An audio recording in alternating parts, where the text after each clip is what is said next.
Hi there, this is Stuart Leasor of Chiselbury, and I'm delighted to be in central London with one of our best and most famous authors, Iain Ballantyne, who we're here to launch the wonderful Martin's Eyes, which is coming out tomorrow. And I would like just to have a couple of words with Iain. So Iain, thanks very much for joining here. It's a pleasure to be here. Thanks very much for taking a punt on this book. Well, we'll see what it's worth here. I'm sure it is. It's a really cracker, even though I say it myself. So, Iain, what gave you the idea behind the book? I suppose it goes back to the mid-1990s when I interviewed a former head of CID in Devon and Cornwall Police, who during the war was in the Royal Artillery after being a policeman in the Plymouth Blitz. And then when hostilities ceased, he was seconded to a unit in Graz in Austria in the Royal Military Police. His job was to try and keep the peace in a very chaotic scene, post-war Austria, and he hunted down Nazi war criminals. So it's not his story, he is not the person who was the protagonist in it, but I can't say that I didn't take inspiration from some of the things. Yeah, exactly, he did. Exactly. Yeah.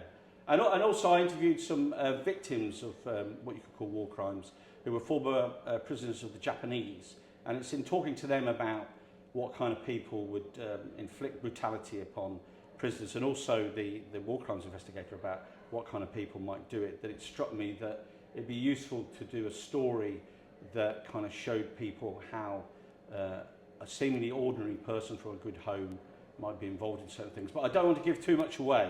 That's the German side of it. Yeah, it's a book with moral dilemmas as well as action and quite wide-ranging. And we cover a few of the theatres in Europe and whatever, which I think is very interesting. And how long is it? And so this has been taking 20 years to get here. Well, you could say 30 years. That was part of the inspiration. And as I explained in the author's note at the back, I actually did as a script.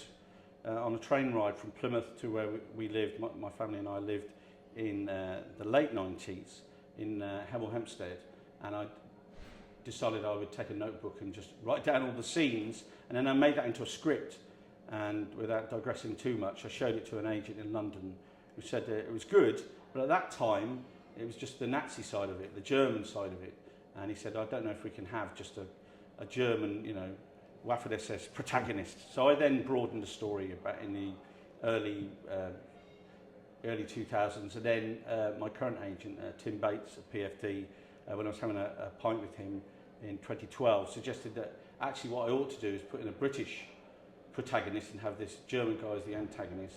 And that's when I thought of really, hang on a minute, I interviewed a war crimes investigator. So I then put the two together, the fictional story together, and sort of drew on the inspiration from those interviews for articles in the Western Morning News.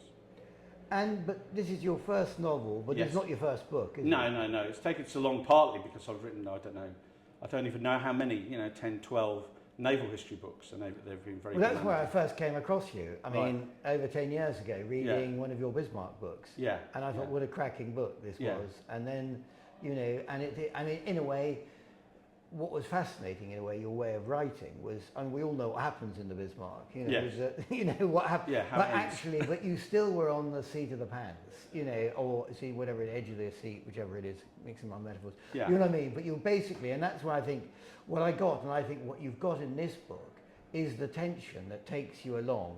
So it's as though you've actually written fiction all your life, actually. Right, thank you very much. I mean, it's been inspired by many, many different things, many things I've done, places I've been, veterans I've interviewed that are not specific to this story, and events, including the Bismarck, because there's a kind of mention for Bismarck in there, and I play on elements of that. Can't remember that. Bismarck. Sure we won't give it away, but So I mean, there were so many veterans that I interviewed, and so many stories, and then, as I say, where I live, down in the southwest and various other locations.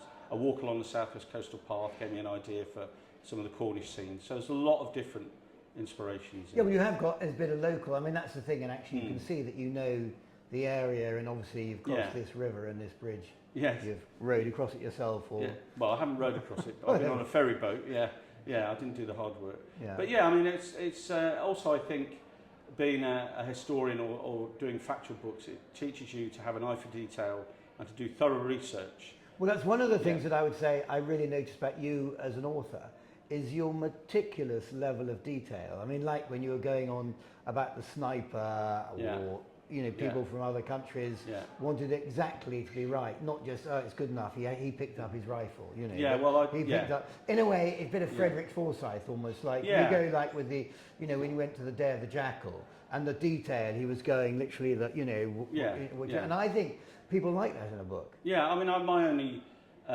experience with handling firearms was when I was a cadet. As a teenager, and I did fire the World War II, the Enfield, so I remembered... top machine, top gun. Yeah, and I remember the smell of the cordite and doing that on ranges like Longmoor and elsewhere in Hampshire. And so I kind of put that into it.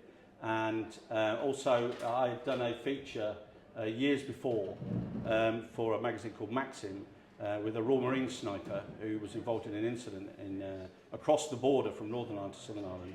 And so I did various bits of research way back, but also, of course, you know, through your assistance partly, I was put in touch with some people that could help me today about the military side of it, including an aspect of the Battle of Monte Cassino and also the sniper side. So I was very particular, as you say, about trying to get that right.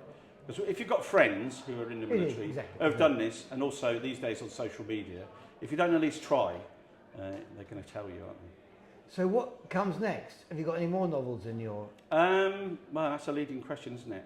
I have been working on one which is a Cold War one with a submarine friend of mine, and I've got a couple of factual ideas on the go. But in my mind, I've already got ideas for another one in this series if it's successful. Eric follows. Well, it will be. Yeah, another one from Eric, the protagonist.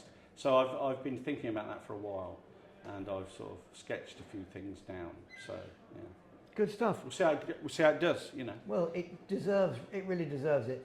So Iain, thanks very much for entrusting Chiselbury with your book. We're delighted to do it, and let's hope it goes really well. Thank you, Stuart. Thanks very much for publishing it. Brilliant. Thank you. Thanks a lot.